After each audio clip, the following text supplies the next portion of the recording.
Hello, I'm Luca De Giglio, and this is the Web3 in Travel podcast, where you can learn about crypto, blockchain, and how the new internet will change travel.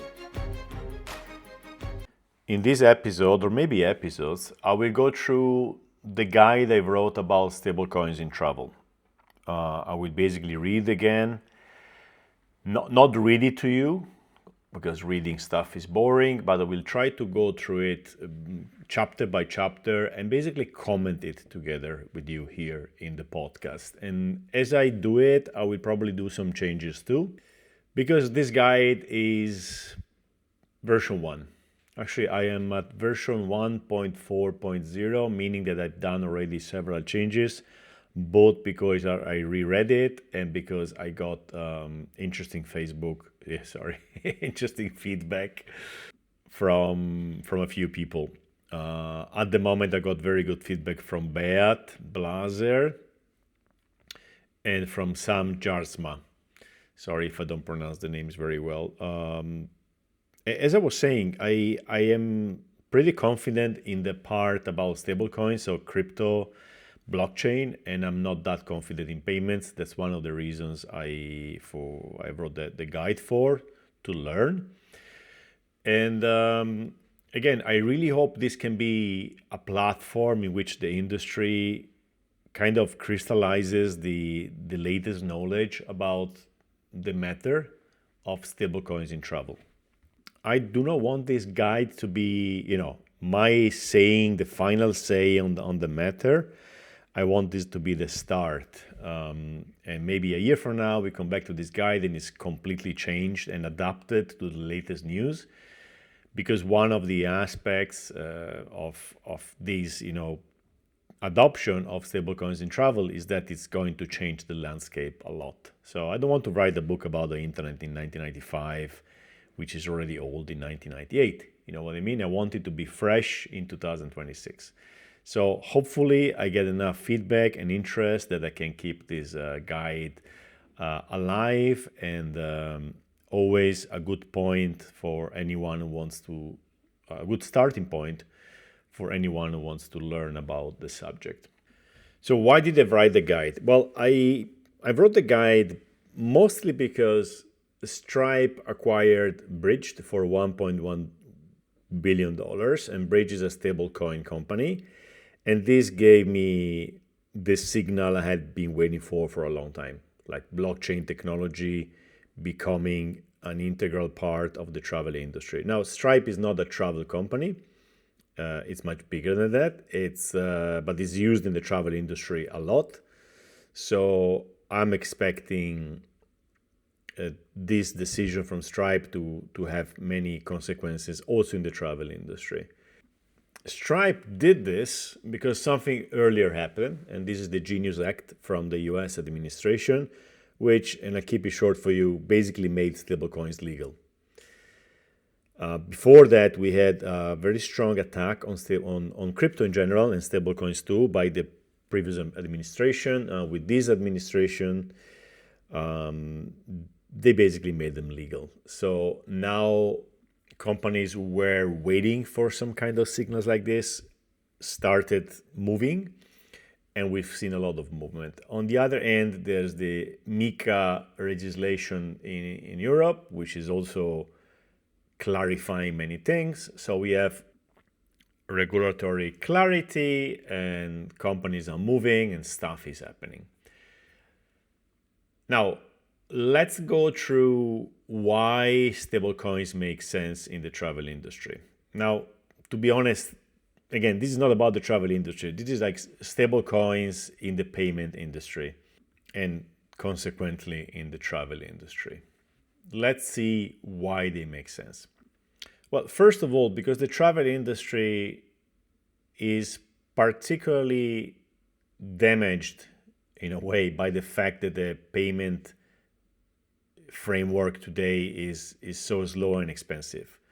The travel industry pays like 3 to 5 times more than other industries because it's disproportionately international, risky, and multi-parity. normal industry or other industries are not that international, while the travel industry by definition is international. So it's paying, it's kind of is having a bigger burden than other industry about these inefficiencies in the traditional payment systems. OTAs pay hotels in dozens of currencies. Vacation rentals have to settle with hosts across many countries. Tour operators have many suppliers all over the world, often in countries where the banking infrastructure is not very developed or like not mainstream, and so on. There's a lot of foreign exchange losses. So imagine exchanging money from a big established currency to a local one. There's not a lot of liquidity there, so it's expensive, and so on. As usual, the travel industry is on the slow side of things. We have seen companies trying to use cryptocurrencies for payments, like Travala. They process about 100 million bookings per year. Air Baltic has accepted cryptocurrencies for 11 years. More recently, Emirates announced a launch this year, 2026, with Crypto.com.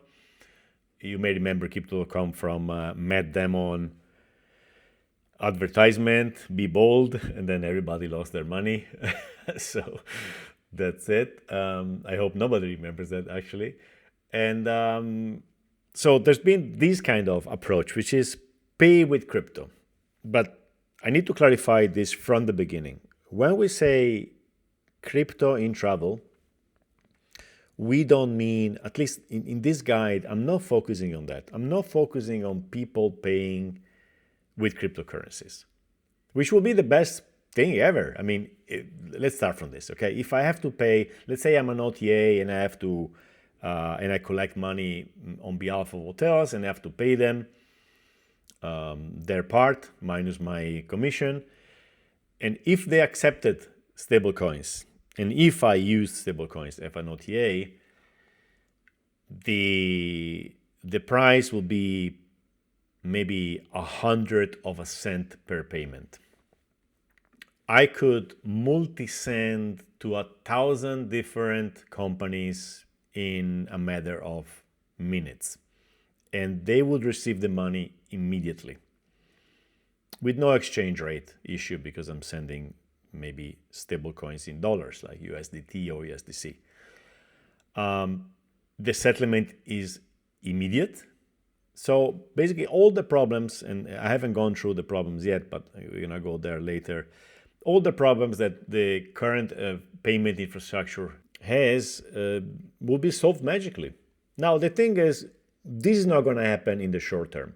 Booking.com, Expedia are not going to pay you in cryptocurrencies very shortly. Every single hotel in the world is not going to accept cryptocurrencies. So that's not the big news we're talking about here. The big news is Stripe and other payment providers are taking care of this. They are going to use stablecoins behind the scenes, so that Booking.com doesn't have to worry about anything related to blockchain, and the hotels don't have to even know that the blockchain is involved. It's basically hidden behind the scenes. Why? Well, because there are technical hurdles, technical difficulties in managing cryptocurrencies and stablecoins. Maybe I should start with explaining what a stablecoin is, right? I forgot to do that, and maybe not everybody. Well, in this podcast, if you're here, you should know, right? But let's go through it very quickly. A stablecoin is a token on the blockchain, which is always worth $1. Okay, that's it. So every time the stablecoin issuer creates $1 in one digital dollar, it takes $1 and puts it in the bank, so that it is backed or baked. How do you say that? Backed, I think. All right, something like that. I'm simplifying, of course. So it's a token, but it's not going up or down. It's not going to make you rich or poor. It's just going to stay at $1 or €1. We have also euro stablecoins now. So we have this technology. We cannot use it properly, so we use it behind the scenes. It's a bit like electricity at the beginning. You wouldn't give everybody, the wires. You wouldn't tell them to use electricity directly because the infrastructure was still a bit dangerous. People would get electrocuted. Giving cryptocurrencies today to non-technical users is a bit like giving them open wires, and unless they're very careful, they're gonna get electrocuted. It's very easy to lose your money on cryptocurrencies, especially if you're using like a traditional wallet with a seed phrase, etc., etc. Is it impossible? No. Does it take an incredible effort in terms of, learning how to use that? Not incredible. You need to make some effort.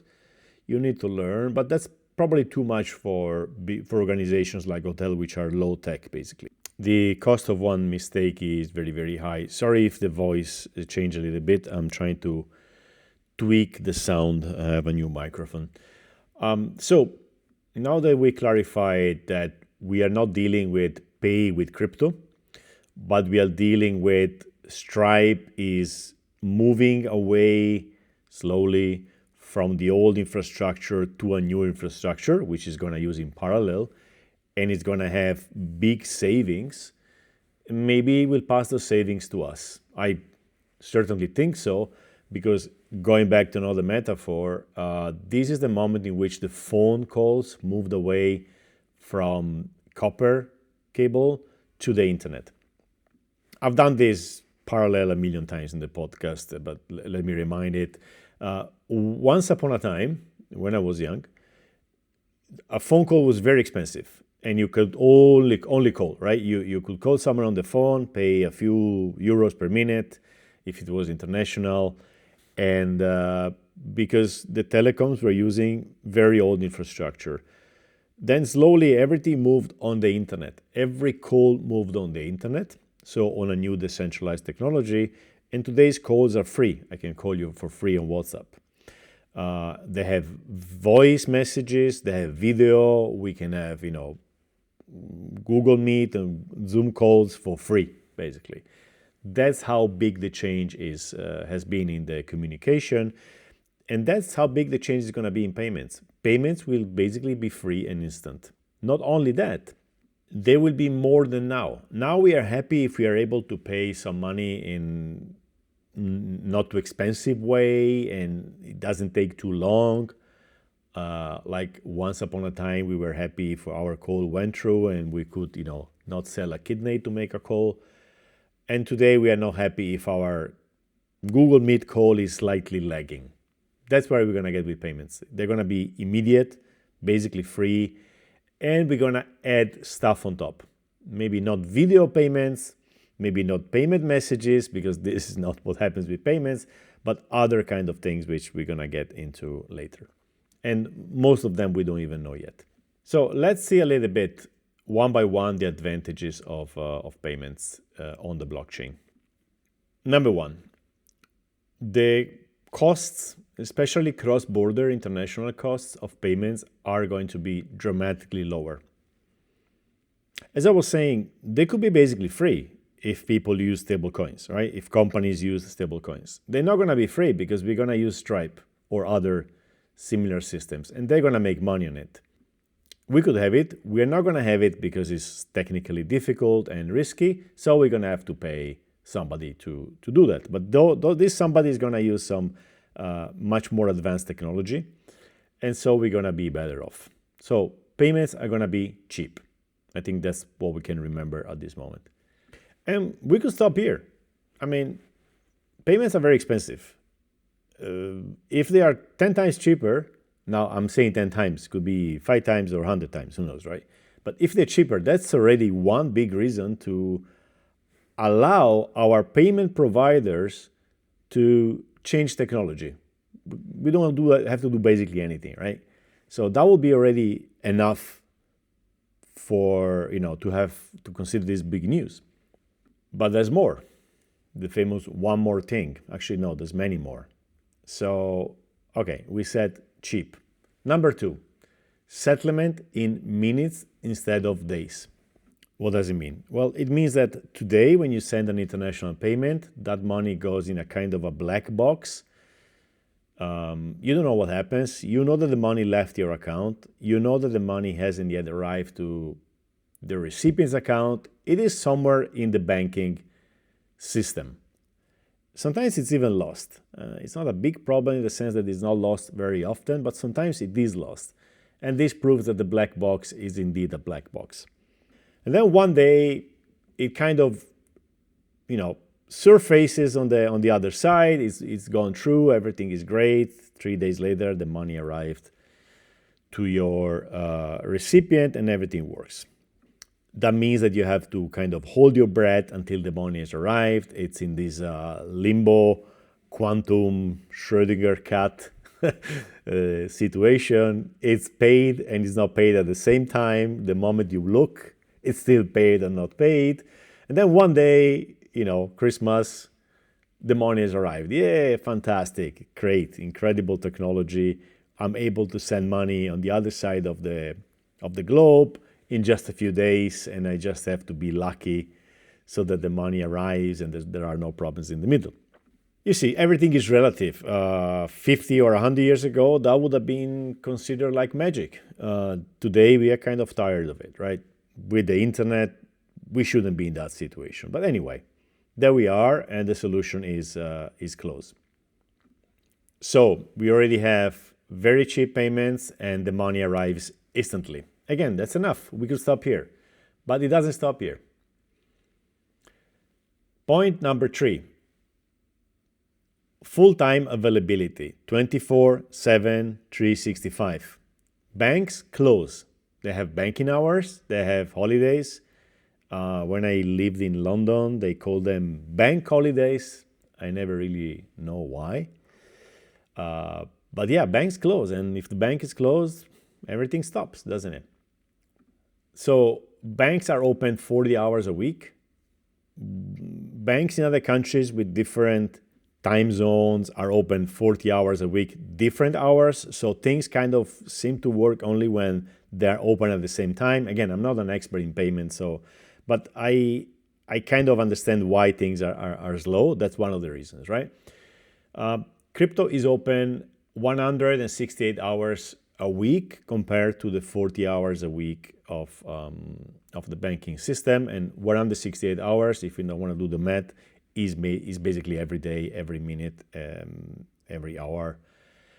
And there are no stops. It always works. It's always on, like the internet, right?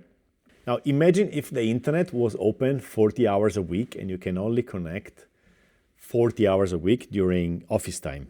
This incredibly happens sometimes. I think the Italian post office website has some services which are closed during non-office hours still today. All right, imagine this for the whole internet. You have to call WhatsApp and it's closed. You have to wait until it opens. Right? We are little bit in this situation in the banking system. Of course, we can pay every day, every time. You can go on your online banking at any time. But then when is the money really leaving? Maybe tomorrow, 8 a.m., if it's not a Sunday. So you have to call your bank. It has to be open. Now, with blockchain, everything is there all the time. So again, 1, very cheap. 2, instant settlement. 3, open all the time. Is this enough? What do I have to do to convince you? What do I have to do to put you in that car, sir? I'll give you more. And now I feel like I'm overselling something which should already be clearly something easy to be convinced about, right? Reconciliation. When you pay for a booking and the payment delays, and then you have to wait that the payment arrives and then reconcile a specific payment with a specific booking. That's reconciliation. And this is not only because payments are slow, it's because the payment doesn't transport with itself the metadata of the booking. It doesn't say this money is for this booking. It just say you got $1,000. Then you have to find in your system what those $1,000 correspond to. With stablecoins, blockchain in general, you can have basically instant reconciliation because the payment carries the information about the booking. In other words, the moment the payment arrives, the reconciliation is done automatically. All right, we have 3 more. The next is the fact that you can earn interest on this liquid money, this money you're using for payments, which has to be available all the time. And it's maybe sitting in a current account paying you, I don't know, maybe current account don't even pay anything. It's the saving account which pays you 0.01%, right? Anyway, it's not making you money. With stablecoins, you can have this money work all the time.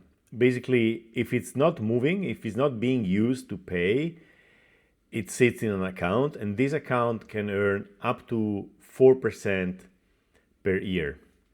How does this happen?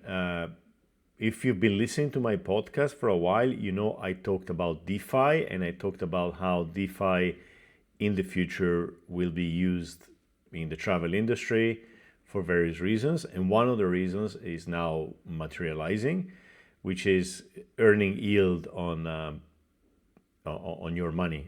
It doesn't have to be money you are saving for a long time, locked somewhere. It's money you can put, in saving, in earning 3-4%, sometimes 5%, even for an hour, even for a week. It doesn't matter. You keep it there. So as long as it's there, it's making money, and then you have to make a payment. Fine, you take you withdraw whatever you need to make the payment. It takes you 5 seconds, and then you send it.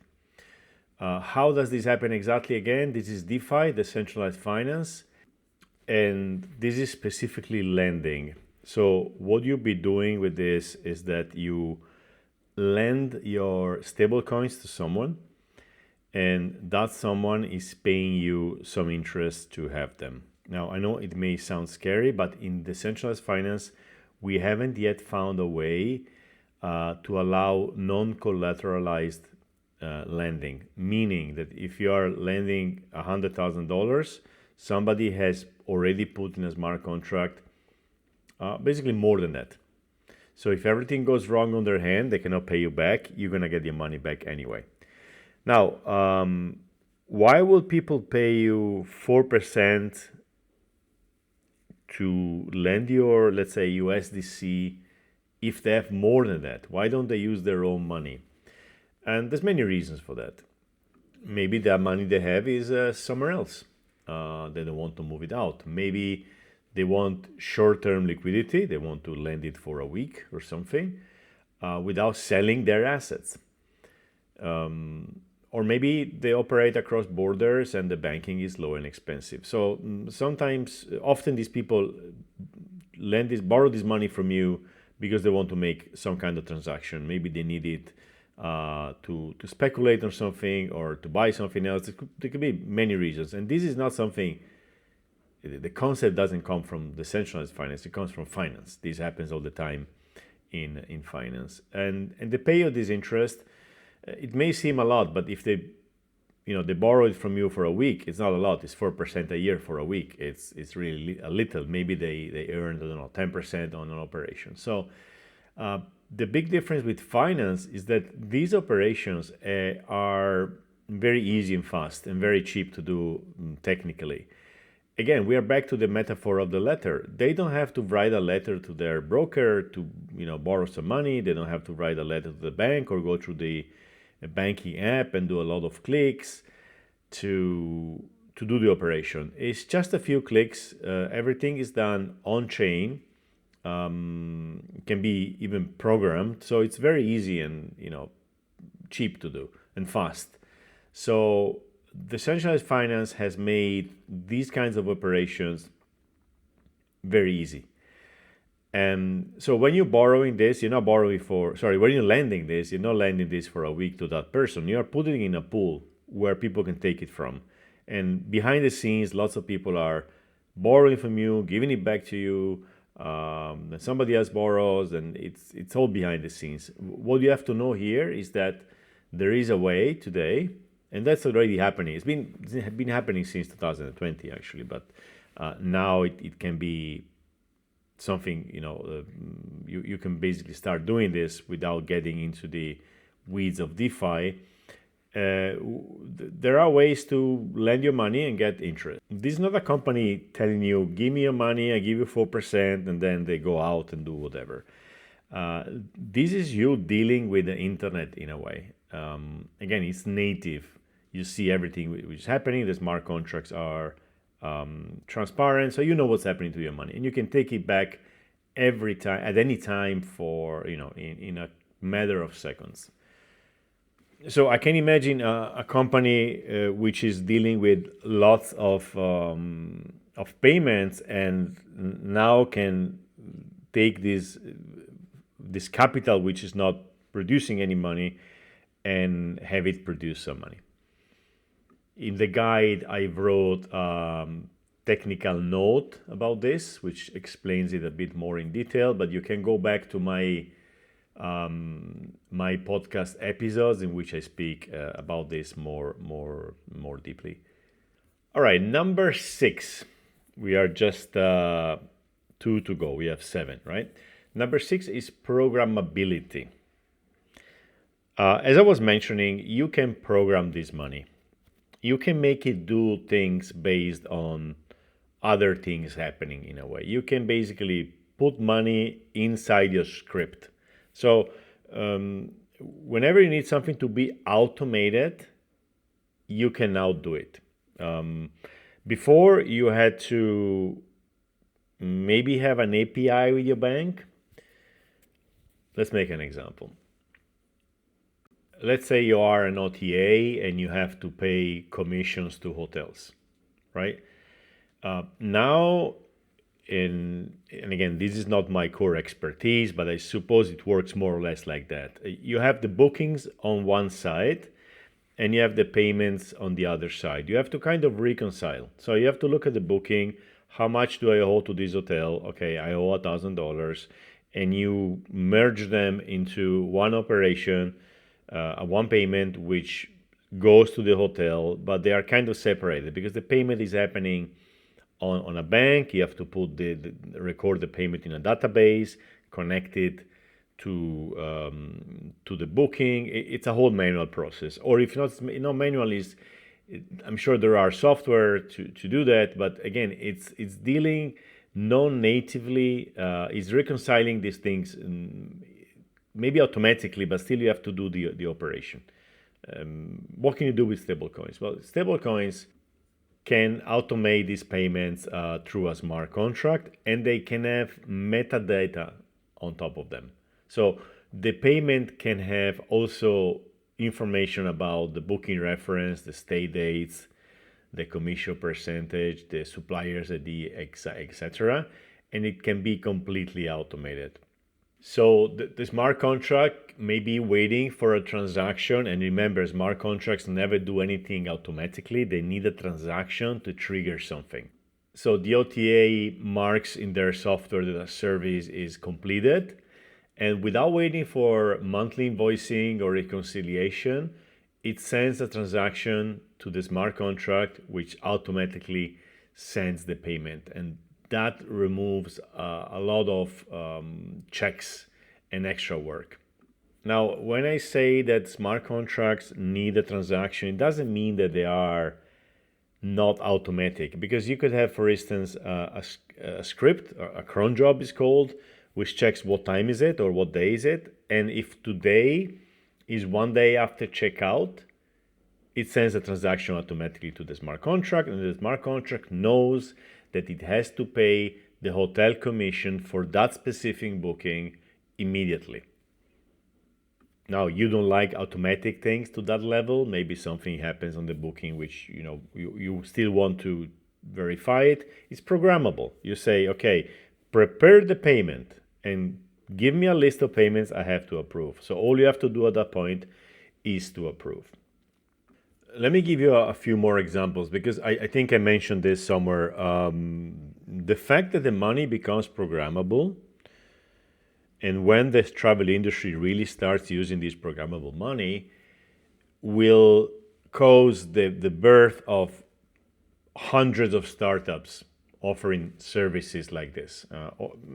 Maybe the companies themselves will build things like this, but we're gonna see lots of new services which we cannot even dream about today. I talked about this in previous episodes. There are whole episodes talking about that, but we're getting closer, and I think it's a good time to revisit these ideas. So we already discussed about the booking escrow, where the traveler books a hotel, the stablecoins goes into a smart contract, not in the hotel's wallet. While at the moment the property management system, the PMS, confirms that the check-in is being confirmed, the funds are instantly released to the hotel, and the commission is instantly and automatically split with the OTA. Plus, taxes maybe are routed to a separate wallet. There is no reconciliation needed here. There's no "have you received the money" email, and there's no waiting games basically. Another example could be automatic refunds when something changes. Like, let's say that the flight is delayed beyond a certain number of hours. Maybe there was the script was defining in the smart contract that if the delay is over 3 hours, you automatically refund money to the wallet of the traveler, right? So the traveler doesn't have to wait, start discussing with the airline, going to these third-party agencies. I saw the other day in the airport, both sides of the airport actually, big advertisement about companies who help you get money back from airlines when there are delays or cancellations. This signals something very clear. First of all, people don't do it themselves because it's probably too much a hassle to get, 50 euros or 100 euros back. You don't know where, it's a rabbit hole. So you just drop it. And there's lots of money to be made by these third-party agencies. If they can afford those billboards, it means they make money. Or it means they hope that they can make money, right? So there's a whole, this to me signals one thing only. It signals inefficiency, right? Now, all this can be replaced by a smart contract. The flight is delayed, the information is on the internet, the smart contract through an oracle can read this information and release the money automatically. Now, don't worry that, sometimes the internet can be wrong. They can check either official sources or a certain number of different sources, and if there's a certain consensus, the money can go, or it cannot go. Or again, as I said, you don't want the money to go automatically, just prepare all the payments and have a human quickly check of them and, approve one by one. Here's another idea. These are ideas. They may be stupid. I'm doing the startup thing here. You come up with an idea and you see if the market wants it, but paper night hotels instead of lump sum. So the funds are locked in the smart contract I mentioned before, and they are released night by night. So somebody booked for 5 nights with a flexible policy, so they could cancel the 5th night. They cancel the 5th night. 4 nights have been paid. The 5th night is not paid. It doesn't need to be refunded, etc. Automatic. Also, the guest in this case doesn't have to trust the hotel or the OTA to refund that money. It knows everything. The rule has been moved from humans to mathematics. That's another way to read this. Because after all, blockchain is math. Smart contracts are math. They are rules written in stone. I've already mentioned the automatic insurance, like micro-insurance. And look at the micro name here, the micro term. Insurance has a threshold under which it's not worth doing it. Because, okay, let's say that I crashed the back of my car before Christmas, and I'm going through the process of getting the money from the casco. Of course, I went, they look at the car, fine. Now, they didn't pay me immediately. They proved that there was the accident, it's been repaired. They didn't pay me immediately. I'm sure there's lots of papers going around, people signing things, going up, discussing. I mean, they're gonna pay me what? 600 euro? How much money is this costing them to decide to pay me that 600 euro? 100, 200, I don't know. Consider the price, the cost of the employee, the boss, the office, the heating in the office, and everything else, right? Imagine a hotel overbooking or a flight cancellation. The flight cancellation is an objective data. It can be automatically paid out to the traveler in stablecoins. No human involved. No claim departments. Now, see it this way. The claim departments become scripts. And this is something which is happening with AI too. Whole roles, people's jobs, people who are paid to wake up in the morning, to go in an office and do things, being replaced by scripts. Now, forget for a moment the societal effects of this, because that's a completely different discussion, but it's happening. It's not something which we can say, okay, it's not going to happen. It is happening. Very visibly in AI, less visibly in blockchains, even less visibly in the interaction between blockchains and AI. We're going to get to that. But we have entire departments which can be replaced by scripts. And we can all agree that this is a big jump in efficiency and customer satisfaction. Here's another idea, but again, there's going to be millions of them, or maybe not millions, but thousands of them. Supplier advances that self-liquidate. So the hotel or tour operator receive an advance against future bookings, right? From somebody, from a bank maybe, or something like that, or maybe from DeFi, or maybe from TravelFi. Travel decentralized finance. Somebody may become a lender to hotels based on future bookings. How are they guaranteed that the money is going to come back? Because these bookings are in smart contracts. So every time a booking is completed, a percentage automatically repays the advance until it's cleared. There is no human involved. And this opens the possibilities for hotels to borrow money on their future bookings. Is this already happening in the real world? I don't know. I'm not an expert. Possibly yes.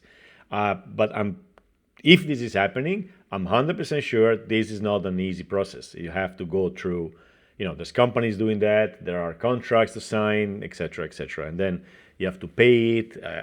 Is the hotel going to actually pay you? Because today the money goes in a centralized, treasury account, in an account. And then the hotel has to say, okay, I'm going to pay back the company or the bank which borrowed me the money. And things can happen, right? While if this money is separated, it's automatically taken from each booking, then it's much easier to to lend money to hotels for that, right? Again, the concept is about the threshold. Because things can be now automated, we can do lower value things. I don't know. It's like once you wouldn't even think to go from Milan to Rome in the same day. Then now we have, fast trains. You can do that, right? Before it wasn't conceivable. Now it's conceivable. So now people are going from Milan to Rome in the morning and come back in the evening without taking a flight. So remember the concept of threshold. Smaller things are possible. The same thing is happening in programming, development. In the last 3 months, we saw an incredible jump in the quality of what they call vibe coding. I don't like the name. It's not vibe coding anymore. In AI-assisted coding, where it is so much faster to build software that you can you can build some software which before you wouldn't have. Because before you should have basically launched a startup, and now you can just launch an agent. This is happening today. This is not like some possible future thing. And the same thing is going to happen in the travel industry when finally blockchains are adopted. We're going to see all these use cases, which is not conceivable today because too many people have to be involved and it's too cumbersome and expensive.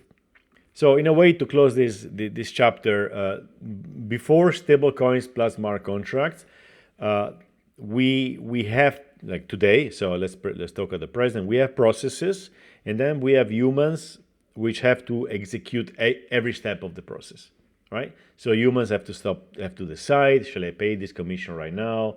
Is everything okay, etc., etc. Later, we're going to design the rules once, and then we just let it go. It's boring, it's predictable, and you cannot argue with it. Okay, the last one. But as you can see, each one of these is not just one advantage, it's a whole category of advantages. So the last one is agents. AI agents. Last year at ITB, I gave a speech about this, about AI agents using stablecoins, so basically using blockchains to automate things. And now, a year later, we've seen lots of things have happened. The credit cards themselves have moved. So there's kind of a race here in trying to sell to the agents the best payment method. So it's like the blockchain is telling agents, hey, this is native internet money, use my money. And the credit card companies are saying, hey, use credit cards. Everybody has credit cards. Now, who's going to win? That's impossible to say. Is someone going to win? Is it going to be, 50% one, 50 the other? Nobody knows, right? What I can say, and that was the whole premise of my speech at ITB, is that an agent can use stable coins or crypto in general, but they say stable coins for payments right now, out of the box. It's native money. They are internet native money. They are internet native intelligence. There's no extra layer to be added. Credit cards, on the other hand, live out of the internet in a way. No, they don't really live out of the internet, but like credit cards need a whole framework. And then there's a new term which is used a lot recently. It's the harness for agents. So you need to give them, the harness is that you may have seen this in some movies, like the guy which is sitting inside a robo, which is maneuvering. I don't know how to explain that, but it's like around you there's an exoskeleton which is much bigger and stronger than you, and you are inside and you move your arms and your legs, etc. So the harness being, in this case, everything which goes around.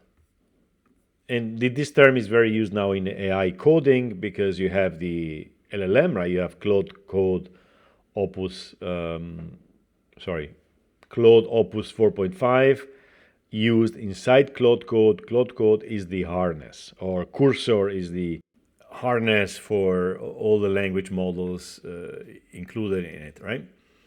So the combo works more or less like this. You have the agent which takes decisions, and you have the blockchain which executes them based on specific rules. So the agent is very flexible, it's very fluid, right?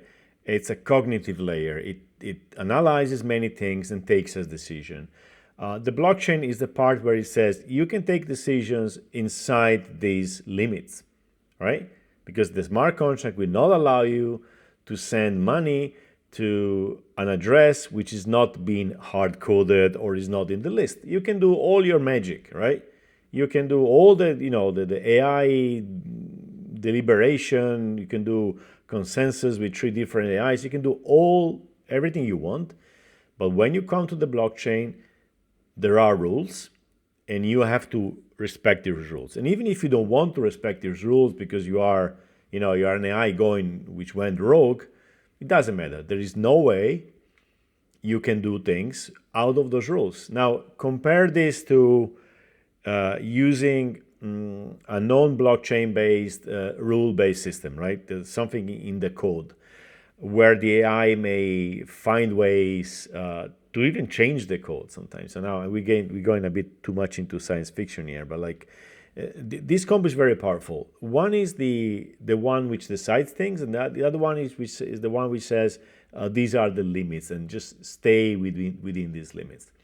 Before going to examples, I want to tell you about a specific concept which I think is really important to understand AI in general and AI in this context. Now, AI is a cognitive layer which can work with unstructured data, while everything before AI needed structured data. Imagine a list of bookings where you have booking ID, booking date, check-in, check-out, customer name, money due, so total price basically, and money paid, right? And you have to reconcile the money due and the money paid, right?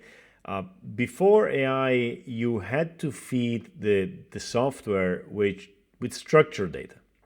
You couldn't just explain it like saying words, right? With a discussion, you had to give a very precise, basically Excel file or database, doesn't matter. So cells, columns, and rows. With AI, you can feed unstructured data, right? You can have a discussion. You can send maybe a screenshot or a scan of invoices and ask the AI to structure it internally for you, and then think over, make the calculation, make the reasoning on top of this. Now, this is huge because we as humans do not work with structured data. When we are thinking, we don't think in tables, do we? Sometimes we sit down and we put things on paper to structure it, but our brain is much more, I think the term is fuzzy. It's used to work with so much different data at the same time that we evolved to manage unstructured data, right? So that's why AI feel much closer to our way of thinking. Blockchain, on the other hand, requires super structured data. Okay, a smart contract is super strict. You cannot give data which is not exactly in the format which the smart contract expects. If you say, okay, send 1,000 USDC, and there's only 900 in the account, it won't send it. It's not going to say, okay, maybe I can send you USDT.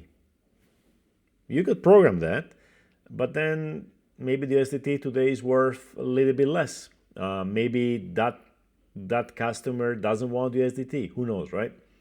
Or in the example of the automatic micro insurance, maybe it is not that clear if that day it was actually raining. Maybe some reasoning has to be done. And usually the humans have to do this reasoning. But with AI agents, you can replace the human again and say, okay, this kind of decision has some unstructured data in it. Analyze the data and take a decision whether to give the money to the customer or not, or at least make a pre-reasoning and give it to me already, to me human, already in an easy to digest way. I cannot read 50 different websites to see what actually happened. This widens the field in which we can automate things through blockchains and smart contracts a lot, because now we can deal with many more use cases where there are corner cases, exceptions, etc. Let's see a few examples. Let's see the case of the reconciliation agent, right? We said before with blockchain we can have automatic reconciliations, but we weren't considering that sometimes things happen, right? So there may be mismatches in the data. There may be wrong commissions, there's a missing refund, maybe a transaction didn't go through, or there's a partial stay, etc. So the AI could propose or even execute corrective on-chain transactions. Say, okay, well, this guy needs $10 more, let's send the $10. Or it could say, okay, as I was mentioning before, it could make like a short version of the problem for a human, and the human can read quickly and take a quick decision, or escalate only the edge cases, right? So it's like having a finance team which replaces auditors with AI. So not people with spreadsheets, but again, an AI interface. Or maybe not an interface, but an AI layer. Now, going back to the other example for the flight delay. So with the blockchain, we said, okay, if the flight delay is over 3 hours, send money to the customer. This is great. It's much better than the human managed claim process, insurance claim process. But maybe we need a bit more, reasoning around this thing. So what if the disruption was not controllable. So in that case, it doesn't trigger automatically the payment to the customer. Is the travel a mid-journey? So what we do if it's mid-journey? Do we refund the whole thing? What is the cheapest trust-preserving action? So yeah, it's okay to send the money to the customer. Maybe sending the money to the customer is not enough. Or maybe the blockchain would have said, the smart contract would have said, okay, 50% refund.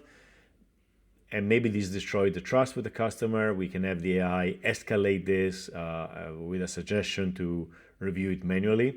Or even if you're going to give more space, more power to the AI, say you take a decision. If you want to pay 100%, you pay 100%, right? So it triggers partial refunds, vouchers, rebooking payments, and the insurance payouts. Another, maybe futuristic, but it's there to make you understand the possibilities.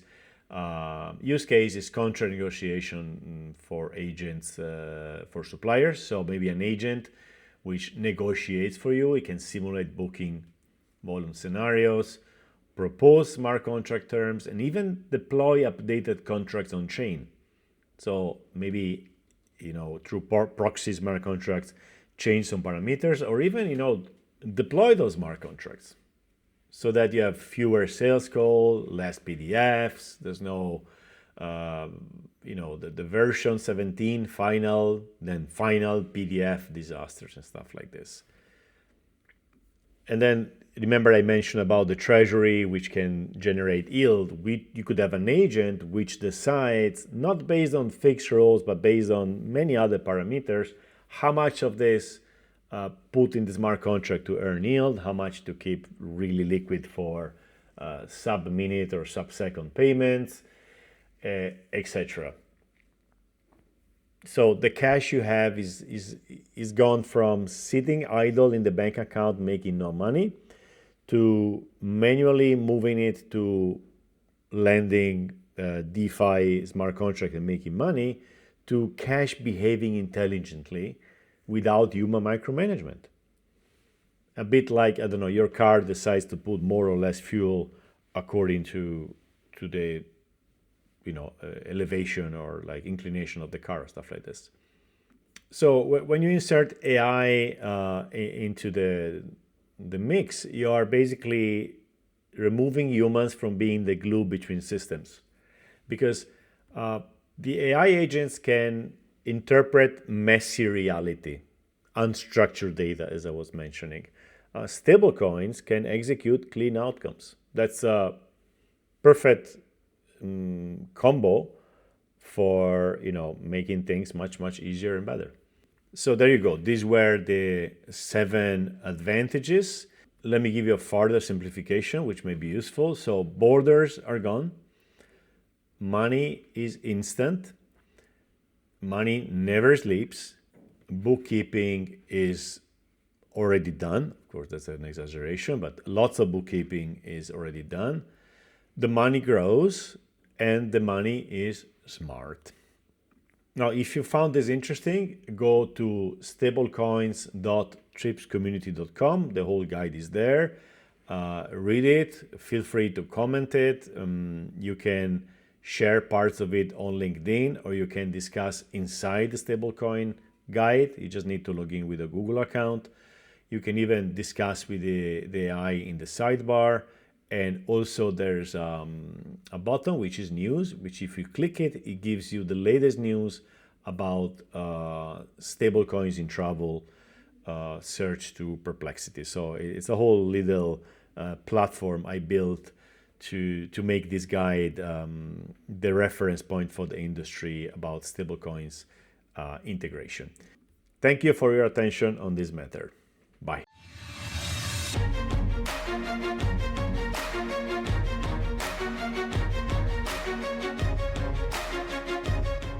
And we're done. Thank you for listening to this episode. For more insights, follow me on Twitter at Tripluca, TRIPLUCA. If you enjoy my podcast and want to support it, head on to podcast.web3intravel.com. tree.com, tree is a digit, and mint an NFT. If you want to sponsor it, you can do it at the same page. I will mention you in the podcast, and your name will appear on all donation NFTs for a while. Thank you, and ciao.